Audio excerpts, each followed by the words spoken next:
Okay, so here we are back with another top 10 list. This one, a bit of a different one because it's not necessarily who's going to make the list, but what order is it going to be. So the list is the top 10 teams that have won a Super Bowl in the past 10 years. So obviously, every team is on the list that has won a Super Bowl in the past 10 years, and I will just be rating them based on how good they were that year, not necessarily, it's simply in a vacuum. How good were you during that season? So, let's just get into it. Number 10, I have the 2011 Giants. They only won 9 games this year. They probably weren't even as good as the team that upset the undefeated Patriots in 2007.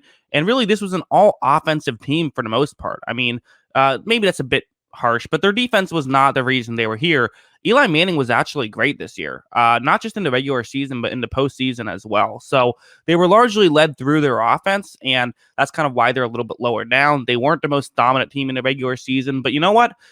They got hot at the right time, which is why they still won a Super Bowl. So there's no such thing as a bad Super Bowl winning team, and someone has to be 10. I gave it to the Giants. Number 9, I'm going the Baltimore Ravens in 2012. Another team that, they weren't dominant in the regular season. They were 10-6.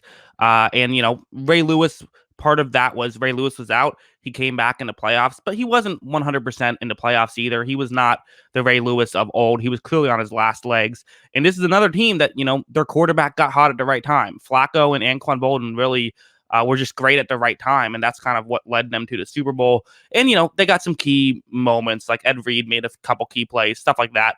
But for the most part, this was a team that got hot at the right time, which is why they're lower on the list. Number 8, I have the 2018 New England Patriots. So obviously, we're going to see 4 Tom Brady-led teams on this list, 3 of them the Patriots, and this is the lowest, of course. 2018, they weren't the best team. Their defense wasn't what it would actually even be the next year.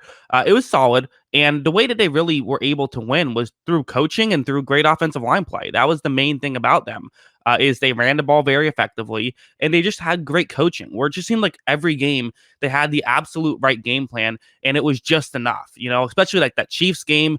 They held Kansas City to, no points in the first half. Eventually the Chiefs were able to come back, but it just wasn't quite enough. The Chargers, Tom Brady and the offense just had the exact right strategy. Obviously, the Super Bowl, they just had the right strategy. Got a little bit of luck with being an 11-win team that still got a bye. But that being said, you need to be lucky and you need to be good. And they were certainly good, and they were really well coached. That was the main reason they won. Number 7, I have the 2015 Denver Broncos. Some people might have them higher. Everyone would have him higher if Manning had one more great year in the tank.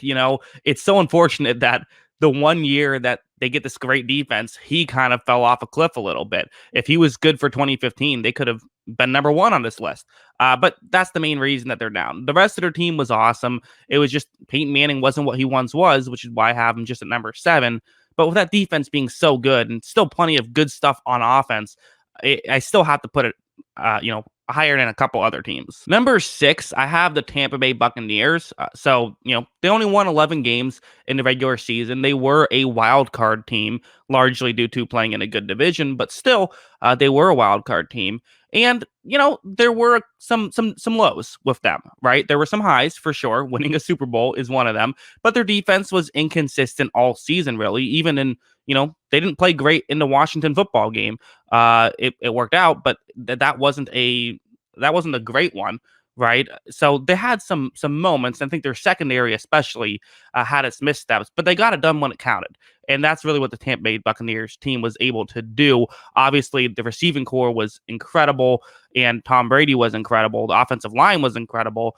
So that was the main thing that they did so well. And I would also say that I still am including, like, they had some missteps in 2020. They weren't totally on the same page. So maybe during the actual Super Bowl, they were better than, you could argue they were better than some other teams. But, the whole season, they had some missteps, and I'm including that. Number 5, I have the 2019 Chiefs. So some people might argue, well, wait a second. The Buccaneers beat a very similar Chiefs team. Shouldn't they be ahead of the Chiefs? You could make that argument, although I would say that the teams were slightly different. I think that Kansas City, Frank Clark was actually good in 2019, was not great in 2020. So I think that's like a huge, X factor right there. So I do think the Chiefs were actually better in 2019 than they were in 2020, even though they were good in 2020 and had a better record. So that's kind of why I still have them ahead. And again, you look at how good their offense was. We're just comeback after comeback after comeback. What a weird and fun run it was for Kansas City. Number 4, the Seattle Seahawks. The only reason they're not top 3 is because with the Seahawks, you have, I mean, they were a dominant defense, of course. And Marshawn Lynch was incredible. I would say that Russell Wilson, he was young at this point. He was only in his second year. And spoiler alert, the team I have right ahead at number 3 was the 2014 New England Patriots, who would end up beating this very similar Seahawks squad. So that was kind of a tiebreaker as well. Again, I didn't do that with Chiefs Buccaneers, but that's just because I really do feel like the Chiefs were a better team than the Buccaneers. Patriots Seahawks is closer to me, and I do think that the Patriots were slightly ahead. So yeah, as I just said, number 3, the New England Patriots in 2014. This is the team that beat the Seahawks. They were really good this year. Again, we have several Patriots teams on here. This is the second of which, and the next one is coming right after. But like I said, they beat that Seahawks team that was, similar. That was right there.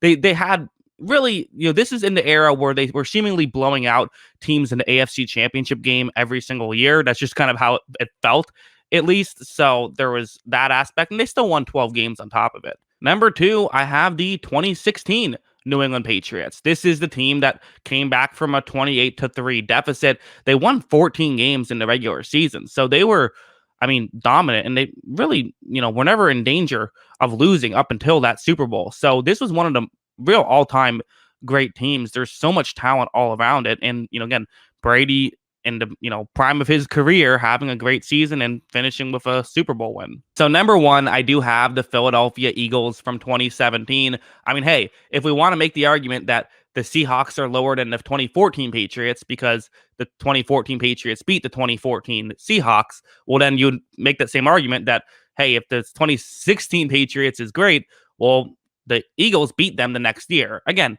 it's hard to really make that argument. I don't really put too much stock into that just because it's year to year, not exactly how that works. Teams change, and plus, you can be a better team and lose to a team that's not as good as you as well. So that's the other factor. But, this 2017 Eagles team was dominant. They got great wide receiver play, great offensive and defensive line play. I believe their coverage was still it was top 5 according to Pro Football Focus. It was a great coverage unit. On top of this, they ran the ball very effectively with several different running backs, and they had multiple quarterbacks come in and play dominant. You had Nick Foles obviously win the Super Bowl, but Carson Wentz was an MVP candidate. People say he would have won the MVP if he didn't get hurt. I think Brady could have still won it. It was up in the air at the time, but either way, multiple quarterbacks. You have all this talent. They lost Jason Peters during the regular season and didn't miss a beat.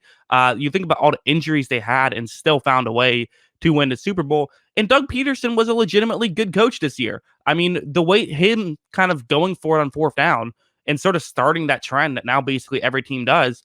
Sure, now it's not really that helpful because every team does it. But back then, it really mattered and really gave them a significant advantage. And was a huge reason they not only had so much regular season success, but won the Super Bowl. They had some key 4th downs that they converted on, including, of course, the Philly special. So they were able to beat one of the best teams of all time. And I think they are probably the best Super Bowl winning team of the past decade. So again, it's fallen off a cliff pretty quickly. So I think people might not think of them that way, but they were really good for that one year. And so it only burned for a minute, but it burned very bright. So that's how I feel. That's my list. What is your list? Let me know in the comments below. What do you agree with? What do you disagree with? Always love hearing from you. And of course, as always, thanks for watching.